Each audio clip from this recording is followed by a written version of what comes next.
Le bureau des services canadiens de l'ouïe à Ottawa est fermé. L'organisme offre notamment à la communauté sourde et malentendante de l'Ontario des services d'interprètes en langue des signes américaine et québécoise, l'ASL et la LSQ. Depuis le 28 avril, une grève des quelques 200 employés syndiqués affecte les services. Sans interprète ASL ou LSQ, les personnes sourdes n'ont pas accès. Ça veut dire qu'ils se présentent à leurs rendez-vous médicaux, un rendez-vous que ça fait 3 mois, 6 mois, 9 mois qu'ils attendent. Il n'y a pas d'interprète. Cette directrice générale et mère d'une adolescente sourde explique que les services d'interprétation de l'organisme ont grandement été réduits au cours des dernières années. Les services en français en LSQ, si je peux le dire, c'est pas une priorité.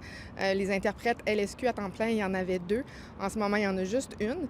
Alors, ça peut arriver que même si elle est réservée pour un rendez-vous médical, qu'à la dernière minute, il y a une urgence. Le syndicat canadien de la fonction publique rapporte que le nombre d'employés syndiqués des services canadiens de l'ouïe est passé de 550 en 2012 à 206 en date d'aujourd'hui. Ça me fait mon cœur parce que je sais que la communauté, nos clients, ils ont besoin de nous en ce moment. À la fin de la journée, qu'est-ce qu'on veut? C'est vraiment la stabilité pour tout le monde. Les services canadiens de l'ouïe déclarent avoir présenté une offre à leurs employés qui est équitable et qui correspond aux réalités de leur financement et de leur situation financière.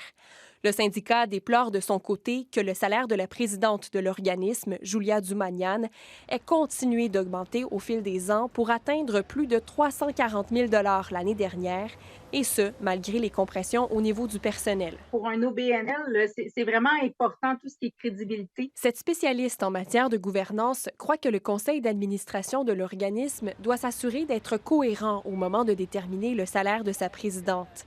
Karine Jacques, la France, elle, persiste. C'est un droit humain d'avoir accès à l'information et des services de santé, puis là, ça enlève ça. Elle croit que la communauté sourde et malentendante de l'Ontario doit avoir des services dans la langue de son choix, ce qui passe par de meilleures conditions de travail pour les interprètes. Ici Anne-Charlotte Carignan, Radio-Canada, Ottawa.